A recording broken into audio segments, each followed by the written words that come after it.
Halo Automotive Lover, senang sekali kembali berjumpa dengan saya David Funata dalam Bincang Otomotif. Dalam Bincang Otomotif, kita akan banyak mengulas tuntas segala sesuatu yang menarik dalam bidang otomotif. Fueling your automotive passion. Dan pemirsa, hari ini saya tidak sendirian. Yang pertama tentunya saya ditemani oleh Steven Kosasi dari Auto Garage. Bro Steven, salam sehat? Sehat selalu, bro. Siap. Dan yang kedua, bukan hanya dengan Bro Steven, tapi pada hari ini kita juga ditemani oleh Bro Jimmy. Halo Bro David. Salam sehat, Bro Jimmy. Salam sehat. Okay. Udah luar biasa ya. Udah luar biasa. Energinya beda. Pemirsa, Bro Jimmy ini adalah ketua dari Askarindo, Asosiasi Karoseri Indonesia. Betul ya? Betul. Nah, pemirsa, pada hari ini kita akan banyak mengulas mengenai karoseri. Mungkin banyak pemirsa yang baru dengar ataupun pernah dengar tapi nggak ngerti karoseri itu seperti apa. Nah, Bro Jimmy, untuk permulaan ini mungkin boleh dikasih tahu, karoseri itu apa sih? Karoseri itu pada prinsipnya, karoseri adalah segala macam alih fungsi yang dari tadinya truk, chassis akan dibentuk dengan tujuan tertentu. Sebagai contoh, kalau misalnya Bro David beli truk ya, semua truk yang ada di jalanan itu pasti akan masuk ke karoseri untuk dibikinkan bodinya. Oke. Ya, di karoseri sendiri itu produk yang dibuat untuk mengangkut penumpang, mengangkut barang dan spesial. Sebagai contoh, bus. Bus itu adalah produk dari karoseri. Box yang Bapak lihat di jalan itu juga produk dari karoseri. Special vehicle seperti contohnya yang terakhir itu yang dipakai sama Pak Prabowo dan Pope yang untuk kesini itu adalah produk dari karoseri, yang dimana dari bentuk awalnya dimodifikasi untuk menjadi satu produk yang bisa dipakai dengan tujuan tertentu. Oke. Wait, jadi setiap truk atau van yang di jalanan itu sebelumnya pasti masuk ke karoseri dulu? Betul, pasti masuk karoseri dulu. Biasanya customer kalau beli suatu truk ya, itu pasti mereka sudah tahu mau ngapain. Gunanya untuk apa? Gunanya mau ngapain. Dia pasti beli untuk tujuan tertentu dan umumnya untuk tujuan niaga. Nah, jadi semua nggak mungkin orang diam-diam beli bus. Pasti mereka ada tujuan untuk membeli bus tersebut. Nggak mungkin orang diam-diam beli box. Pasti mereka ada tujuan tertentu untuk membeli box seperti itu. Oke. Oh, makanya di jalanan tuh model bus sama model truk tuh beda-beda ya? Karena itu adalah spesial desain dari pemiliknya untuk yang didesainkan oleh karoseri gitu. Betul, ya? Betul. Biasanya customer itu setelah mereka beli chassisnya, chassis dalam arti semua macam merek lah ya yang ada di jalanan. Habis itu mereka ke karoseri, mereka sampaikan mereka mau butuhnya apa. Dari situ engineer dari karoseri tersebut atau desainer lah ya, itu membuat satu rancang bangun dan dari situ baru kita bisa bikin produk sesuai dengan kebutuhan customer. Jadi yang otomotif lover perlu ketahui, untuk merubah mobil tersebut interior itu bebas. Tapi untuk merubah dari model aslinya jadi lebih tinggi atau lebih panjang itu membutuhkan license khusus ya, surat izin khusus. Ada jadi, surat izinnya, ada peraturan, ada regulasi yang diatur ya. Betul. Oke, jadi, aturan yang jadi semua produk yang dibuat oleh karoseri itu harus mengikuti aturan. Aturan itu dibuat oleh Kementerian Perhubungan. Oke. Nah, di mana diatur di situ dimensi, lebih ke arah dimensi. Nah, semua desain harus mengikuti faedahnya seperti itu. Jadi itu tujuan dan fungsinya dari karoseri ini gitu ya. Tapi kalau berbicara mengenai sejarah karoseri ini, awalnya gimana sih karoseri itu, sejarahnya seperti apa sih? Kalau banyak perusahaan karoseri yang di awal-awal dulu ya, itu mereka mulai bisnis ini sebenarnya dari hobi kebanyakan. Karena mereka punya antusiasme untuk kendaraan niaga, membuat bus, membuat sesuatu. Dari situlah mereka meneruskan passionnya itu untuk membuat produk tersebut. Sebagai contoh, kalau di tempat saya juga pengusaha karoseri. Nah, keluarga saya mulai ini, mereka juga karena mereka punya passion di situ. Dia punya passion secara engineering untuk membuat satu produk, ya diterusin dari situ. Kebetulan perusahaan dari keluarga Pak Jimmy ini di-spill aja sekalian biar otomotif lovers tahu harus gimana nih. Ya kebetulan perusahaan yang dari keluarga saya itu sudah berdiri dari tahun 77. Ya. Cukup lama juga. Dimulai dari Surabaya, sekarang kita sudah merambah dari beberapa tempat. Tujuannya untuk membangun satu network untuk after sale service kita. Nama perusahaannya Antika Raya. Antika Raya. PT Antika Raya ya. Antika Raya. Alamatnya sekalian di spill bro. Di Jalan Demak, nomor 153 Surabaya. Di Demak ya, di Surabaya nih ya. Itu legend sih. Legend ya. Berarti mulai tahun 77, wah, cukup lama juga nih. Oke. Jadi tadi sampai disebutin, jadi mobil-mobil seperti truk, van. Mobil apa sih yang kira-kira biasanya dibawa masuk ke karoseri itu apa aja sih biasanya? Banyak sekali ya. Sebagai contoh, mungkin kalau Bro David tahu, contoh lah ambulans. Ambulans itu ada produk dari karoseri, di mana pembeli membeli satu van, habis itu dimodif menjadi ambulans dengan merubah interiornya. Yang lain lagi mungkin yang umum dilihat bus, atau enggak pemadam kebakaran. Pemadam kebakaran itu adalah produk dari karoseri. Tapi dia termasuk sama interior untuk di ambulans itu? Kalau ambulans, karoseri yang akan mengisi interiornya. Mereka akan yang buat dalamnya seperti apa sesuai permintaan customer. Tempat oksigen, tempat tidur, laci-laci, itu semua bisa tuh ya? Ya dari situ. Berarti misalkan saya punya mobil nih, gitu ya, mobil pribadi nih, passenger car. Sebut kata misalnya Innova lah gitu ya, dibawa ke karoseri untuk interiornya dimodif, bisa ya? Bisa, itu bisa. Tapi kalau karoseri kan lebih ke arah kayak mobil niaga ya, kayak mobil Innova niaga, dirubah larian ke mungkin ke bengkel-bengkel gitu mungkin ya. Untuk kalau modifikasi seperti ya kembali lagi, kalau modifikasinya lebih teknikal ya, lebih butuh kayak tadi misalnya Innova menjadi ambulance, nah itu ke karoseri. Tapi kalau Innova ditambahin stereo, ditambahin apa, itu ke bengkel modifikasi biasanya. Pernah nggak nerima passenger car misalkan Innova dalamnya dimodif seperti apa gitu? Yang saya pernah kerjakan yang Rubicon waktu itu, yang Rubicon. Ya, diapain tuh Rubicon tuh? Waktu itu kita harus modif, buka atapnya semua, akhirnya terus harus kita sambung bodinya, tambah lantai, tambah deck di atas, akhirnya di finishing dalamnya untuk dipakai untuk pop waktu itu. Aus waktu datang ke Indonesia. Waktu Aus datang. Yeah. Kebetulan yang kita pakai, yang kita modif yang Rubicon itu dipakai di tim-tim. Yang dipakai paus di tim-tim. Nah kalau yang di Indonesia waktu itu yang dibuat oleh Pindad. Pindad itu berarti lokal ya? Perusahaan Pindad lokal? Ya, lokal. Pemerintah. Lokal. Oke. Jadi sekali lagi bahwa untuk interior kita boleh otak-atik nih. Tapi kalau desain luar itu harus sesuai dengan regulasi. Betul. Nggak boleh melebihin itu ya gitu ya? Iya, betul. Nah, mengenai kira-kira perkembangan nih, ya kan? Mengenai perkembangan, itu kira-kira apakah ada perkembangan mengenai teknologi dari awal dulu sampai dengan sekarang? Apakah ada perkembangan? Oke, namun jangan jawab dulu, kita akan segera kembali setelah pesan berikut ini. Pemirsa jangan kemana-mana, kami akan segera kembali.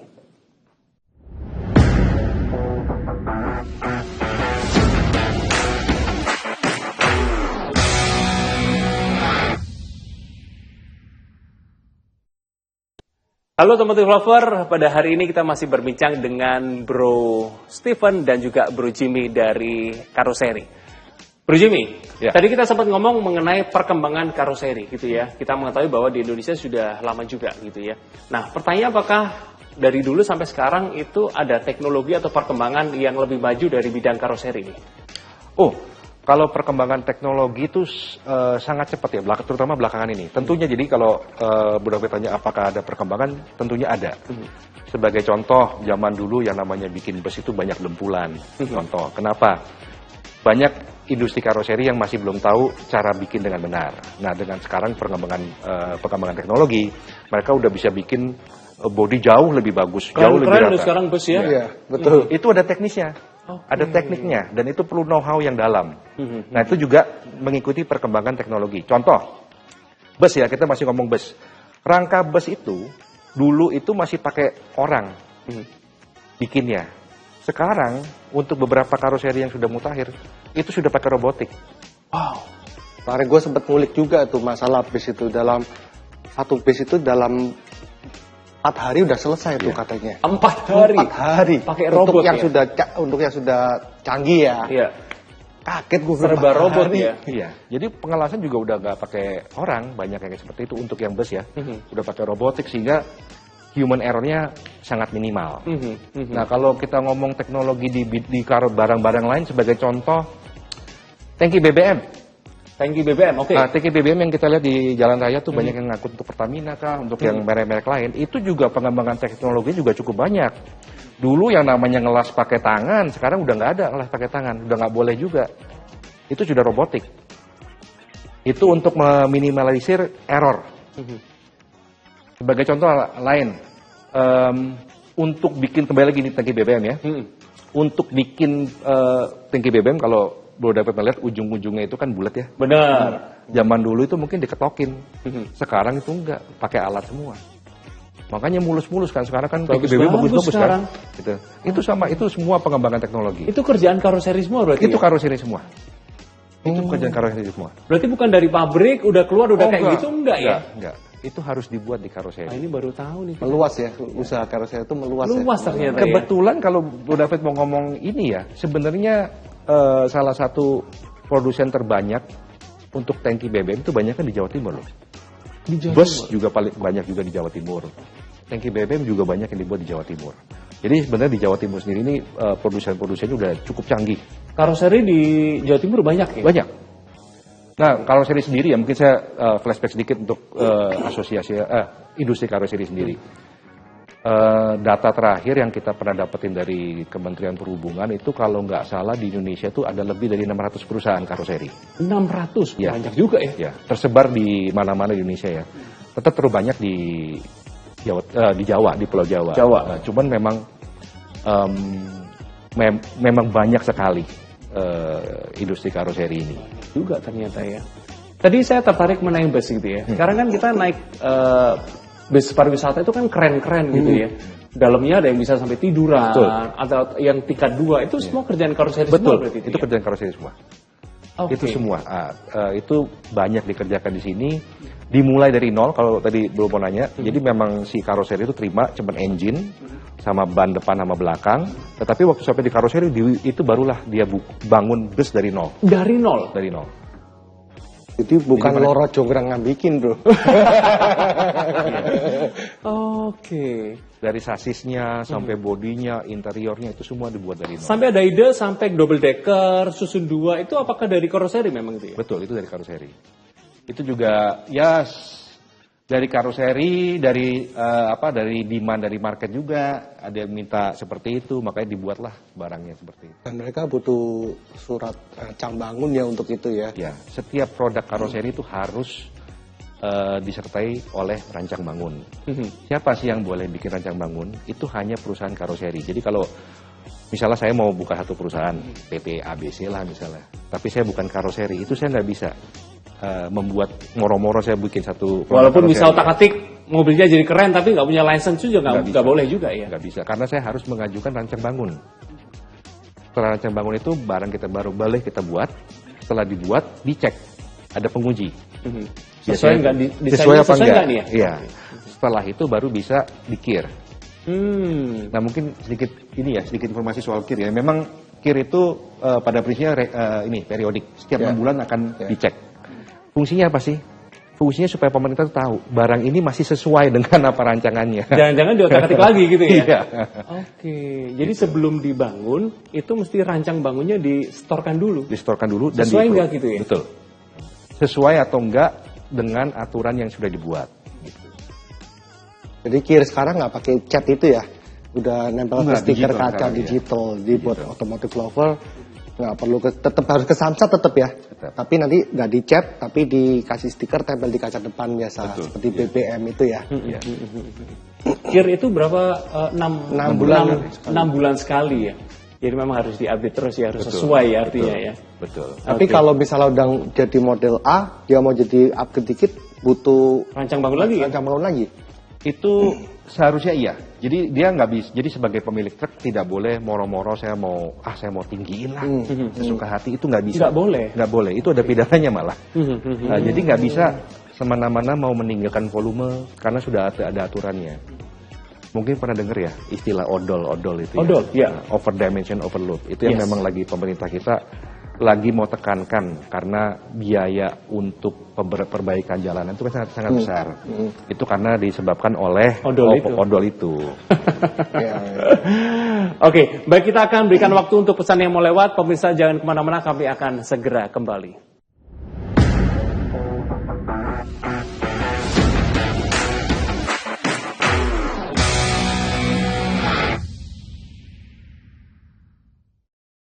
Halo teman-teman Lover, hari ini kita masih berbincang dengan Bro Steven dan juga Bro Jimmy selaku Ketua Askarindo atau Ketua Asosiasi Karoseri Indonesia. Betul ya? Betul. Oke, Bro Jimmy, kita tadi berbicara mengenai teknologi atau perkembangan dari karoseri gitu kan. Nah, selama ini, tadi mulai tahun 77 ya, Antika Raya ya, sampai dengan saat ini 2024. Kira-kira bagaimana sih tantangan yang dihadapi oleh perusahaan karoseri? Tantangan di industri karoseri itu sebenarnya yang paling besar ya, Bro. Itu bukan dari dalam negeri sendiri. Tantangan kita itu adalah produk-produk impor sebenarnya. Oh, malah dari impor? Produk-produk impor.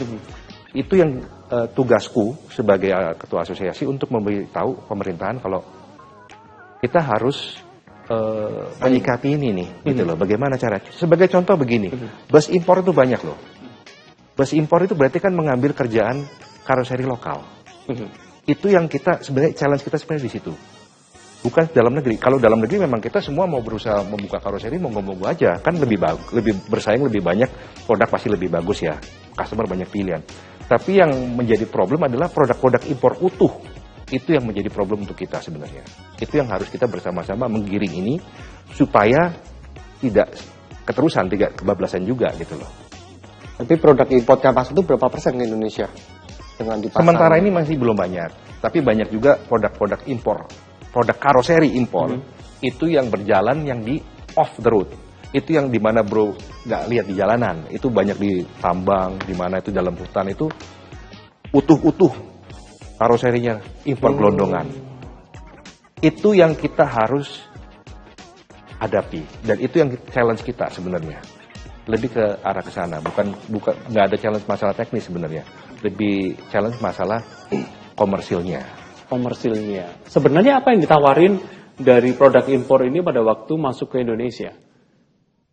Produk impor ini gini, kita yang paling nggak bisa apa ya? Kita harus prevent yang namanya anti dumping. Dumping ya, price dumping. Jadi mereka tuh memang ngimpor datang ke sini dengan harga sangat murah. Karena dumping, price dumping dari negara asal ya. Itu yang sebenarnya menyebabkan orang kadang tergiur untuk membeli produk impor. Tapi kembali lagi, kalau kita membeli produk impor ini kan kita harus mikirin gimana namanya after sales. Iya kan? Ya. Sedangkan karoseri itu produk yang dibuat, dipakai, dan pasti akan ada namanya maintenance. Pasti dong, dari namanya otomotif gitu kan, dipakai juga tiap hari. Nah kalau Bro impor karoseri utuh-utuh dari luar negeri, siapa yang mau beresin after sales service? Kalau ada kerusakan, macet, karena kita butuh itu, kita butuh untuk menservis kendaraan-kendaraan ini. Gitu. Bus nggak mungkin nggak di-maintain, harus di-maintain. Ya. Nah kalau busnya impor, siapa yang maintain? Jadi yang menarik juga kita ngomong bis ya, yang barusan terjadi ini yang ada kecelakaan itu karena apa itu Bro? Ya, jadi untuk yang kejadian yang ini ya, mungkin ini sangat menyedihkan ya. Itu kan anak-anak sekolah mau bersenang-senang, acara sekolahan, kejadian seperti itu disebabkan oleh beberapa oknum yang tidak bertanggung jawab. Umumnya sebenarnya yang bus itu terjadi itu bukan dibuat oleh karoseri yang benar gitu loh. Sebenarnya bus itu sudah dimodifikasi, diganti bodinya sekian kali, dan terakhir yang dibuat oleh karoseri yang terakhir ini tidak dibuat dengan benar. Bus itu disambung, dinaikin, main asal sambung aja, tidak memperhitungkan secara teknis, kekuatan dan lain sebagainya. Kedua, waktu itu mungkin bus sudah tua ya, sehingga maintenance untuk pengeremannya tidak dijaga dengan baik.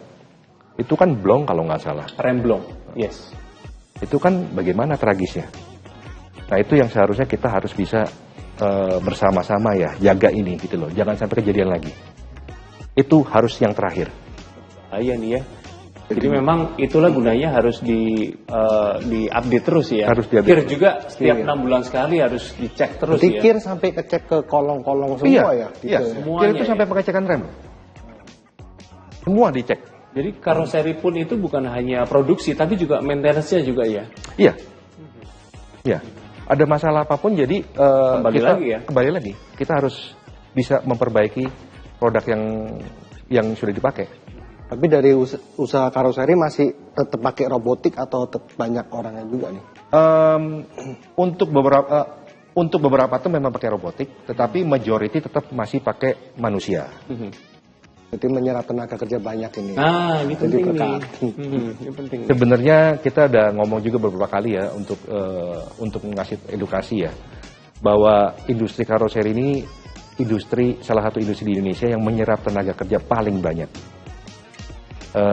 Itu yang harus dipahami sehingga pemerintah itu bisa menjaga keberlangsungan bisnis karoseri ini di Indonesia. Bayangin satu unit kendaraan itu berapa pekerja yang terlibat di situ dalam membangun satu produk. Nah itu kan gimana pun juga membutuhkan manusia, membutuhkan orang. Itu penyerapan tenaga lokal semua, 100% lokal. Ini penting banget nih ya untuk menyerap sumber daya manusia, betul ya. Nah, baik, kita akan mengulas lebih dalam, namun kita akan berikan waktu untuk pesan yang mau lewat berikut ini. Jangan kemana-mana, kami akan segera kembali.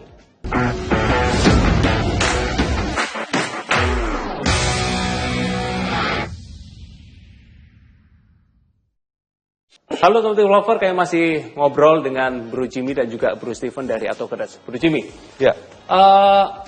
ngobrol-ngobrol soal karoseri ini, bagaimana dengan harapan ke depan? Kira-kira dunia industri karoseri? Sebenarnya kita berharap, jadi gini, industri karoseri ini akan selalu dibutuhkan selama adanya niaga, selamanya ada bisnis, selama industri pasti akan dibutuhkan. Karena kita butuh karoseri untuk memindahkan satu barang ke tempat lain atau nggak memindahkan manusia ke tempat lain. Itu selalu membutuhkan produk karoseri. Kalau kita bicara masa depannya, sebenarnya ada titik terang juga. Tadi kan saya ngomong masalah impor. Sebenarnya beberapa karoseri di Indonesia sudah malah ekspor loh. Wah, keren ini. Beberapa karoseri sini, contoh bus ya, karoseri bus di Indonesia itu sudah beberapa yang mengekspor ke negara tetangga. Kalau nggak salah pemadam kebakaran juga beberapa unit sudah diekspor ke negara tetangga dari sini. Nah itu menjadi satu semangat ya buat kita di industri karoseri, kalau sebenarnya kita bisa loh, barang kita itu nggak kalah loh sama luar negeri. Terakhir saya ketemu Bro Johan, karoseri Tentrem, waktu ada pameran di Jakarta, kalau nggak salah itu Busworld, banyak pengusaha dari Malaysia kalau nggak salah datang ke pameran untuk nyari bus. Dan reviewnya mereka waktu mereka melihat bus-bus kita bagus. Bentar, itu yang gue bingung ini, import itu satu gelondong mobilnya atau item part-part Untuk ekspornya? Maksudnya yang diekspor, sorry ya. gelondong. Keren. Full jadi berarti ini ya? Full jadi. Bikin di Indonesia, kirim langsung. Kirim. Jadi. Keren. Itu nggak pernah terjadi di mobil-mobil SUV atau apa ya? Passenger car pun belum tuh ya? Iya. Jadi produk karoseri, terutama bus ya, udah beberapa memang udah mengekspor kita. Apa sih yang menjadi kelebihan dari bikinan kita nih? Sebenarnya kalau lu lihat di jalan ya, banyak loh bus kita tuh bagus-bagus loh. Secara teknologi sudah mumpuni kita, secara pengalaman kita udah banyak sekali lah pengalaman kita. Jadi sebenarnya produk kita, terutama produk kita udah banyak diterima di luar negeri. Kalau produk niaga juga sudah sebagian, setahu saya ada beberapa karoseri juga mulai ekspor ya. Ya tadi yang contohnya pemadam ya. Kalau nggak salah ada beberapa sudah mulai mengekspor. Bangga juga kita orang Indonesia, kita ekspor mobil loh. Ekspor ini kita. Sebenarnya yang aku pengen dorong tuh satu agenda. Kita itu kan banyak penduduk muslim ya di Indonesia. Waktu kita pada umroh atau pada naik haji, seharusnya bisa didorong pakailah bus dari Indonesia. gitu loh. Nah, Karena ini bisa dibuat kebutuhan Selama ini bus- bagaimana di selama ini? Ya selama ini kan masih mix ya di sana ya, bus dari manapun aja ya. Cuman kalau bisa kita bisa bantu dorong itu pakailah bus dari Indonesia ya kan. Ini bisa nih, Karena- mungkin bisa didengerin nih. Karena itu kan berkontinu terus kan. Iya, continue terus. Gitu. Usahain lah bro, usahain. Iya, Bisa ya. bisa. Nah, kalau mengenai regulasi dari pemerintah nih, kira-kira apa yang diharapkan nih? Secara regulasi sebenarnya gini, kita itu pengusaha pasti akan ngikutin aturan. Penegakan hukum yang penting dilaksanakan dengan baik. Kita kan sebenarnya apa sih? Semua aturan harus diikutin, semua pengusaha harus ngikutin aturan. Yang penting penerapannya bisa diterapkan secara baik, secara merata, semua dilakukan secara fair. Itu aja sih. Apapun itu keputusannya ya paling kita ngikutin, tapi sebelum itu kita kasih masukan-masukan lah. Sebagai contoh, ini kan lagi ada pembahasan untuk pembahasan ulang untuk undang-undang yang lama. Kebetulan lagi bicara PP 55. Nah, ini tidak akomodatif dengan perkembangan zaman. Contoh, dengan adanya truk listrik, kendaraan listrik, ini belum diakomodir di regulasi tersebut. Nah, itu di mana kita kasih masukan. Nah, masukan-masukan itulah yang nanti lebih merefleksikan keadaan lokal seperti apa sih, supaya kita bisa kasih makan, Pak, ini harusnya begini loh, yang cocoknya di Indonesia seperti ini loh. Nah, itu yang kita kasih masukan. Jadi semoga masukan-masukan yang diberikan ini bisa didengarkan gitu ya. Iya. Karena keren loh, keren. Industri ini keren sekali. Keren ya. Baik, terima kasih untuk waktunya Bro Jimmy. Sukses selalu untuk industri Sukses. karoseri di Indonesia. Sukses. Dan juga thank you untuk Bro Steven. Thank Sukses you, terus. David. Dan Amin. pemirsa, ini juga menjadi akhir dari perjumpaan kita pada hari ini. Dan saksikan acara Bincang Otomotif berikutnya. Saya David Funata dan setiap yang bertugas mohon undur diri. Fueling your automotive passion.